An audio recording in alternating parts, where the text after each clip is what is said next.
మహబూబాబాద్ జిల్లా ఇనుగుర్తి మండలం చిన్నముప్పారం గ్రామానికి చెందిన రైతులు పంట చేలను కోతులు అటవీ జంతువుల నుంచి రక్షించుకోవడానికి వినూత్న ప్రయోగం చేశారు. వివిధ రకాల శబ్దాలను రికార్డ్ చేసి మైకులను పంట చేలలో ఉంచడంతో వాటి నుండి వచ్చే శబ్దాలతో వీటిని దూరంగా తరుముతున్నామని చెప్పారు. ఈ ప్రయోగంతో కొంతమేరకు పంటను జంతువుల బారి నుండి కాపాడుకుంటున్నామని రైతులు అంటున్నారు.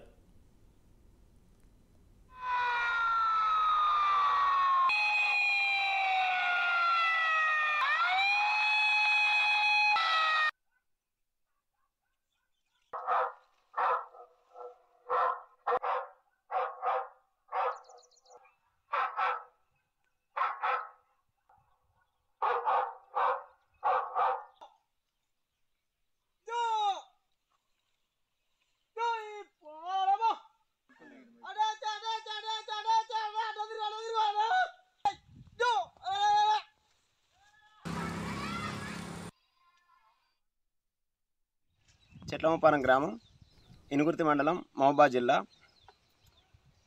మేము 2 ఎకరాలు మొక్కజొన్న వేసాం. మొక్కజొన్నే కాకుండా ప్రతి ఒక్క పంటని సర్వనాశనం చేస్తున్నాయి ఈ కోతులు. పగలు కోతులు, రాత్రిపూట అడవి పందులు నానా బీభత్సం చేసి వెళ్తున్నాయి.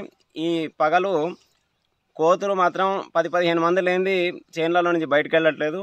వీటి కోసమే మైకులు ఒక ఎకరానికి అటు కోసకొకటి ఇటు కోసకొకటి పెట్టి వాటి 2 గంటలు 3 గంటలకు ఒకసారి బ్యాటరీలు మారవలసి వస్తుంది. ఇక వేరే ఊరికి పోయేటట్లేదు, ఏది లేదు.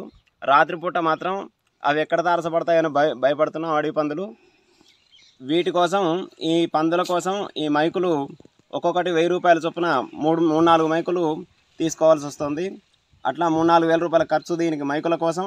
మరియు బాంబులు, ఈ కోతులు వచ్చినప్పుడు బాంబులు వాటిని బెదిరించడం కోసం బాంబులు పేలుస్తున్నాం.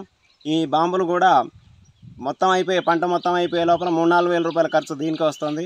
మొత్తం మీద ఒక 8-10 వేల రూపాయలు దీనికి అనవసరంగా ఖర్చు వస్తుంది. కావున ఈ కోతుల నుంచి మమ్మల్ని రక్షించవలసిందిగా అధికారులను కోరుకుంటున్నాం.